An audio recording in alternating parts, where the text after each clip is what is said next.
Have you ever wanted to stop losing games of Magic the Gathering, but also stop winning games of Magic the Gathering? What if you could do the most fair thing possible and make it so that nobody wins, but also nobody loses? If that's the case, then this deck is for you, because this deck is designed to make the game end in a draw every time you play. There are many ways to make the game end in a draw, so many in fact that they won't all fit in one deck. But what I've done here is taken what I think are the most reliable ways to make the game end in a draw and refined them into this deck. And the commander that we'll be playing is Esika, God of the Tree, or the Prismatic Bridge. You could play either side. The reason we've gone with Esika here is because the cards that we need in order to make the game a draw appear in all 5 colors. So we need a 5-color commander, but we also need one that actually does something for us. And whether you play Esika or the Prismatic Bridge, both of those help us do what we want to do. To be playing a lot of the cards that will help us make the game a draw, we really need to be ramping, so Esika does that pretty well. It can just be as simple as you play it as a creature that taps for mana. That can work just well enough on its own. But then there's also the option of playing the Prismatic Bridge, which can really help us tutor out some of the creatures that we'll need to combo with in order to make the game a draw. One thing to keep in mind though is that you might need to have a conversation with your playgroup before you start playing, because if you don't let people know ahead of time that this is not your typical Prismatic Bridge deck, you're probably going to get targeted right away and removed from the game pretty fast. So we've got our commander covered, but how do we make the game a draw? As I said, there are many ways to do this, and we have quite a few of them in this deck, but we're going to start off with some of the simpler, the most reliable ones to do. Usually these ones will just take 2 cards in order to work. We'll start off with a classic one that I actually play in my Gishath deck. This is Marauding Raptor plus Polyraptor. So Marauding Raptor says, whenever another creature enters the battlefield under your control, Marauding Raptor does 2 damage to it. And Polyraptor says, whenever Polyraptor is dealt damage, create a token that's a copy of Polyraptor. So if you have a Marauding Raptor out and you play a Polyraptor, it's going to trigger the Marauding Raptor, which is going to do 2 damage to Polyraptor, which is going to trigger Polyraptor, which is then going to trigger Marauding Raptor, and then trigger Polyraptor, and so on, and this will just never end unless someone can interrupt it. If it can't be interrupted, then the game just ends in a draw because the loop just doesn't stop. And that's how most of these combos are going to work that make the game end in a draw. They're going to create infinite loops that just don't stop if somebody doesn't do something about it. Another cool 2-card combo you can do is Stuffy Doll plus Pariah. Stuffy Doll is indestructible, and it says when it enters the battlefield, you choose a player. Whenever Stuffy Doll is dealt damage, it deals that much damage to the chosen player, and it can tap to do 1 damage to itself. So what you would do is play Stuffy Doll naming you, and then you put a Pariah on it. Pariah says all damage that will be dealt to you is dealt to enchanted creature instead. So in that case, all you need to do is tap your Stuffy Doll, and if nobody does anything about it, the game just ends in a draw. Because Stuffy Doll is going to try to do a damage to you, however, Pariah says that the damage is dealt to Stuffy Doll instead, and Stuffy Doll says that whenever it's dealt damage, it does that much damage to the chosen player, which is you. So this creates an infinite loop that just doesn't stop. Speaking of dealing damage, here's another fun one. You can play Heartless Hidetsugu plus Tainted Strike, or really anything that's going to give it infect. Because Heartless Hidetsugu says you can tap it to deal damage to each player equal to half that player's life total rounded down. However, if Heartless Hidetsugu has infect from something like, say, Tainted Strike, it's probably just going to kill every player simultaneously. Because if each player has at least 20 life, that means they're going to take 10 damage, but the damage is going to be dealt with infect, so they're going to get 10 poison counters all at the same time, and I guess the game isn't a draw, it just means everyone loses. Actually, does that mean it's a draw? I don't know, but it's close enough for me. Another classic way to make the game a draw is by activating Helm of Obedience while you have Wheel of Sun and Moon in play. Because Helm says you can pay 1 and X and tap it to make an opponent put cards from the top of their library into their graveyard until a creature or X cards are put into the graveyard this way. It does some other stuff, but that doesn't matter, because if Wheel of Sun and Moon is in play, it says If a card would be put into enchanted player's graveyard from anywhere, instead that card is revealed and put on the bottom of that player's library. So since the Helm keeps making a player put the top card of their library into their graveyard until its condition is met, the condition is just never going to be met because of the Wheel of Sun and Moon. Because everything just keeps going to the bottom of the library instead of the graveyard. So this will just create an infinite loop where your opponent just keeps taking the top card of their library, putting it on the bottom of their library, and it never stops. And since it never stops, the game is a draw. The next way to make the game a draw is by playing Clever Impersonator, making it a copy of Garruk Relentless. So Garruk Relentless is a two-sided planeswalker. It can flip over. It says, when it has 2 or fewer loyalty counters, transform it. And one of its 0 abilities says it does 3 damage to a creature, then that creature deals damage equal to its power to him. So if your Clever Impersonator is a copy of Garruk, it cannot flip over because it doesn't have a backside. So you could use its 0 ability, targeting something that has 1 or 2 power, and Garruk will have 2 or fewer loyalty counters and try to transform. But since it can't transform, it's going to go back to trying to transform, but it's going to see that it can't transform, and then it's going to try and transform again, and the game is just going to be a draw, because that's just going to keep on happening. The same thing happens when you combine Endrek Sahr Master Breeder with Assault Suit, because Assault Suit is an equipment that says the equipped creature can't be sacrificed, so you could equip Endrek Sahr with it, and it can't be sacrificed. However, Endrek Sahr says, when you control 7 or more thralls, sacrifice it. So if you have an Endrek Sahr equipped with Assault Suit, and it tries to sacrifice itself, Assault Suit will say it can't be sacrificed, and then Endrek Sahr will try to sacrifice itself, and Assault Suit says no. And then it just keeps on repeating, trying to check those conditions again, and it just doesn't stop. Here's another funny one that's a bit different though. You can combine Worldgorger Dragon with Animate Dead, and this will also create a loop that just keeps on happening and never stops. Because Worldgorger Dragon says, when it enters the battlefield, exile all other permanents you control. When it leaves the battlefield, return the exiled cards to the battlefield under their owner's control. Animate Dead is an aura which reanimates a creature. So if Worldgorger Dragon is the only legal target for Animate Dead in your graveyard, and you cast Animate Dead on it, the game will end in a draw unless somebody does something about it. Because Worldgorger Dragon is going to come back and exile everything, including that Animate Dead, and then Worldgorger Dragon is going to go back to the graveyard. But then the Animate Dead is going to come back onto the battlefield and have to reanimate the Worldgorger Dragon, which is going to come back and then exile everything again. And you can see where this is going. It just keeps happening. Once again, making the game end in a draw. This next combo is one that appears in my Kenrith Lose condition deck, because this is based around Lich's Mastery and Transcendence. And both of those cards say you lose the game, but if you have them in play at the same time, you can make the game a draw instead. Because in addition to saying you lose the game, Lich's Mastery also says you can't lose the game. And Transcendence says when you have 20 or more life, you lose the game. And in Commander, you start with more than 20 life. So if you have both of these cards in play at the same time, the game just becomes a draw, because Transcendence will check your life total, see that you have 20 or more, it says you lose the game. But Lich's Mastery says you can't lose the game, so Transcendence will check your life again and see that you lose the game. But Lich's Mastery says you can't, so the loop just keeps going and the game is a draw.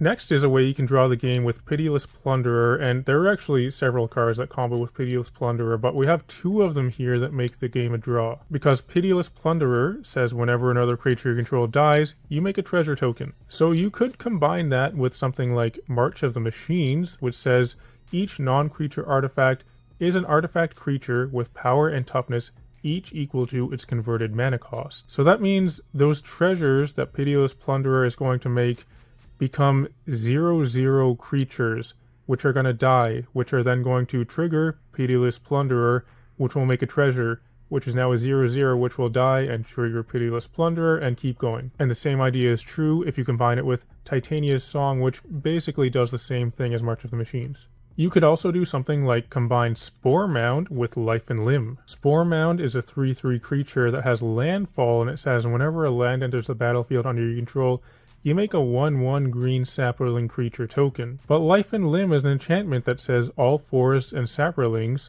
are 1/1 green saprolings and forests in addition to their other types. So if you have these two cards in play and you just make a land drop, the game becomes a draw unless somebody does something about it. Because the land will trigger Sporemound, which is going to make a 1/1 saproling, which also happens to be a forest now because of Life and Limb, so it's going to trigger Sporemound again, and the combo just keeps going. Next is a way to draw the game, which I'm just going to classify as Enchantments, because there are quite a few cards here that all can interact with each other. They're all pretty interchangeable, but basically if you combine two of these cards with each other, then the game will end in a draw. Say for example, something like Ajani's Chosen plus Enchanted Evening. Enchanted Evening says all permanents are enchantments in addition to their other types.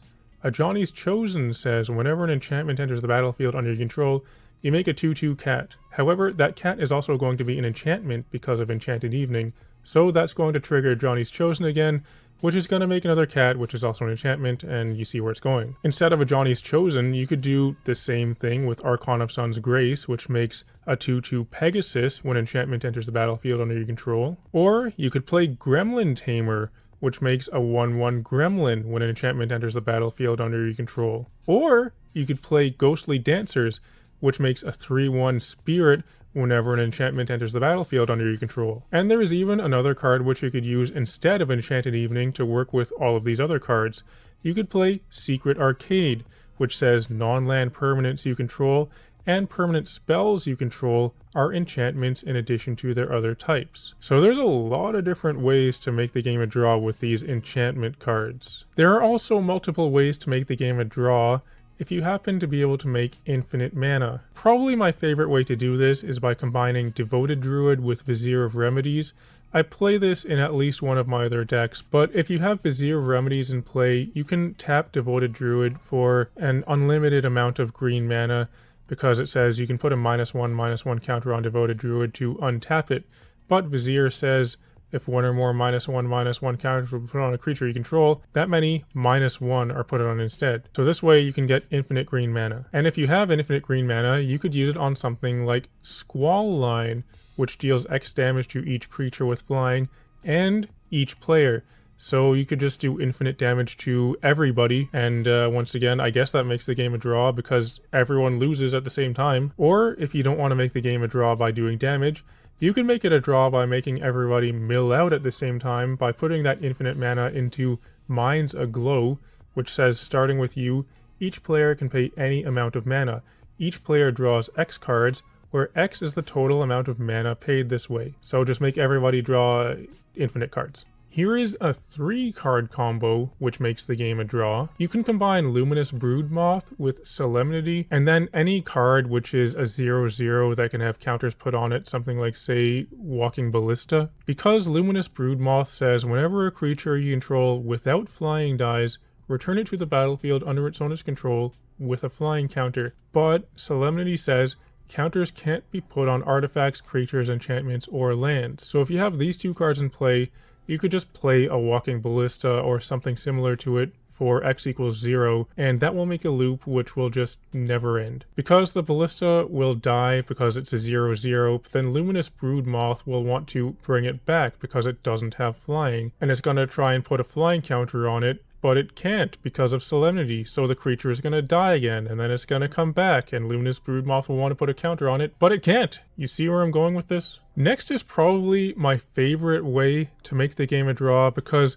not only does this make the game a draw, it makes it a draw by having an opponent lose the game an infinite amount of times, which just never stops. This one requires a bit of setup and more than 2 cards, but it's worth it. So this one is based around Lich's Mirror, which is an artifact that says, if you would lose the game, instead shuffle your hand, your graveyard, and all permanents you own into your library, then draw 7 cards, and your life total becomes 20. So what you want to do is donate this card to your opponent. You want your opponent to have this. You can do that by using many cards. The one that I've put in this deck to use is Zedru the Great-Hearted. With its activated ability, you can pay 3 mana and have target opponent gain control of a permanent you control. So you can use this to donate the Lich's Mirror to an opponent. At this point, what you want to do is make that opponent lose the game so that Lich's Mirror will trigger. If you make them lose the game while you have a card like Reign of Gore in play, that's going to make this combo work, because Reign of Gore says, If a spell or ability would cause its controller to gain life, that player loses that much life instead. And when Lich's Mirror triggers, it says your life total becomes 20. When that happens, you are actually gaining life. But Reign of Gore would make your opponent lose that life instead. So their life total is just going to keep going down and down. And notably, Lich's Mirror says that you shuffle all permanents you own into your library. But since your opponent doesn't actually own the Lich's Mirror, you own it, but they control it because you donated it to them. So they're not going to shuffle that into the library, so it's just going to remain on their battlefield and keep on triggering over and over. The same thing will happen if you kill your opponent with an alternate source of damage, like say commander damage. The same thing will happen then. They'll just repeatedly lose over and over because they're never going to shuffle the Lich's Mirror into their library because they don't own it, so it's just going to stay on their battlefield. Or if you kill them with Infect, going back to that Tainted Strike that we had for another combo, you could use that to give one of your creatures Infect, kill your opponent with it. If they have Lich's Mirror in play, the game is going to be a draw because they'll just repeatedly lose infinitely. Those are the combos which I've put in the deck to make the game a draw, and you might have been waiting to see some cards you would expect to see in this deck. I've saved those for last because these don't need a combo with anything. These cards actually say on them that the game ends in a draw. There are two cards that do this, and both of them are quite old. The first one is Divine Intervention. It's an enchantment that costs 8 mana, so it's pretty expensive, but it says, put 2 counters on this card. Remove a counter during your upkeep. When you remove the last counter from Divine Intervention, the game is over and considered a draw. So that's a very simple way to make the game a draw. You could just play this card and wait 2 turns. If you want to even speed it up, you could use Vampire Hexmage to just remove those counters. The same idea is true with Celestial Convergence. This says it comes into play with 7 Omen counters on it. At the beginning of your upkeep, remove an Omen counter from it. If there are no Omen counters on it, the player with the highest life total wins the game. If 2 or more players are tied for the highest life total, the game is a draw. So you could just wait 7 turns, or you could use Vampire Hexmage to speed it up, or this one actually works pretty well with another card that we mentioned earlier, Solemnity, because if you have Solemnity in play and you play this card, you're just going to put no counters on it, and this triggers when there are no counters on it. So you just want to play this when 2 or more players are tied for the highest life total, and that will make the game a draw. So that's it for the ways to make the game a draw. As you saw, there are many different ways you can do it, but a lot of the cards we went over, on their own, they're not very good. You don't really want to have them in your hand. You want them when you have the other pieces to go with it, but if you don't have the other pieces, you're kind of just doing nothing. So because of that reason, we're playing quite a few Tutors in this deck. I usually don't like playing a whole lot of Tutors in my decks, but for this one, I'm definitely making an exception. So we've actually got 9 in here. We're playing Demonic Tutor, Enlightened Tutor, Vampiric Tutor, Grim Tutor, Idyllic Tutor, Academy Rector, Lost Oromancers, Defense of the Heart, and Behold the Beyond. Behold the Beyond, I think, is actually really good for this deck because it allows us to get 3 cards. Sure, we have to discard our hand, and it costs 7 mana, but, you know, that's going to find us multiple ways to draw the game potentially. And the other one of these Tutors here, which you probably don't see so often in other decks, is Lost Oromancers.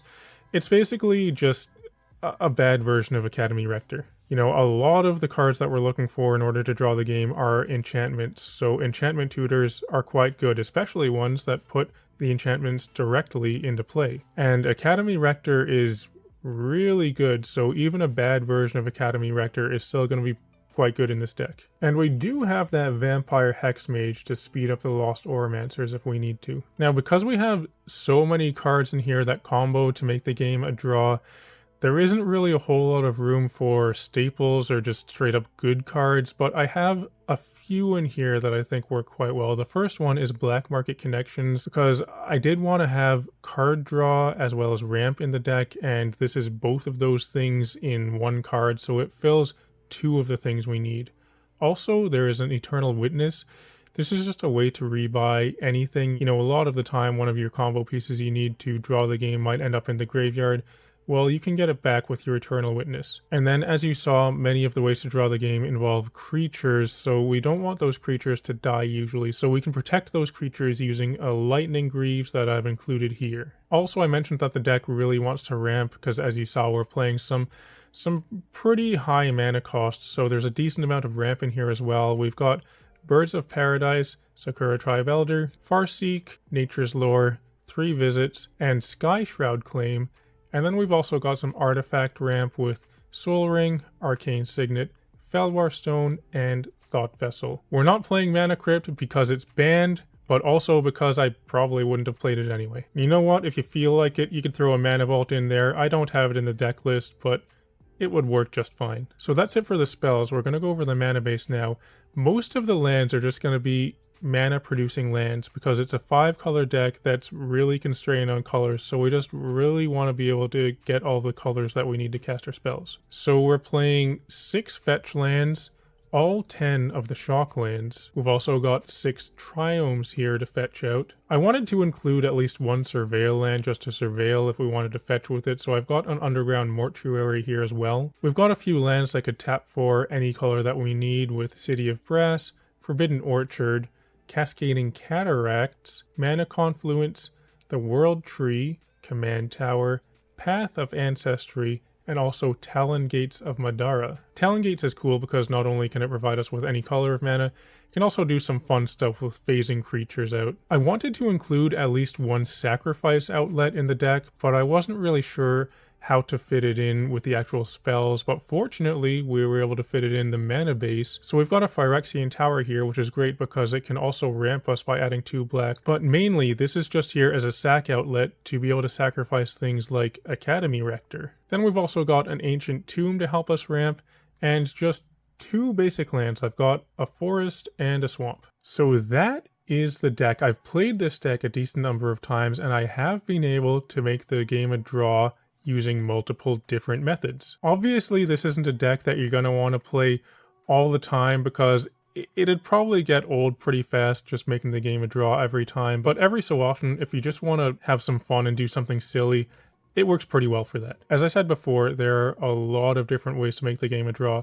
There are many combos which I just didn't include in this deck at all. I chose the ones which I thought could be the most reliable, and I tried to refine those and kind of streamline the deck to make them work as often as we possibly can. If there are cards that you think would work well in this deck, definitely leave them in the comments below. I'd be happy to read your suggestions. If anyone else happens to have been playing a deck like this, let me know that as well. I feel like there are probably a few other people out there that wanted to put together a deck that only wants to make the game a draw. But otherwise though, if you're still watching, thanks for watching. It'd be cool if you can like and subscribe and all that kind of stuff. Everyone should come join my Discord server. You can find a link to that in the video description below. Also in the video description you can find a link to my store, the Snug and Dave store, where you can buy custom playmats and tokens. And speaking of tokens, you can also find a link to my Patreon, where you can find the Token of the Month tier. This is a tier that I opened up fairly recently, where you get a physical reward every month. Each month I'll choose a new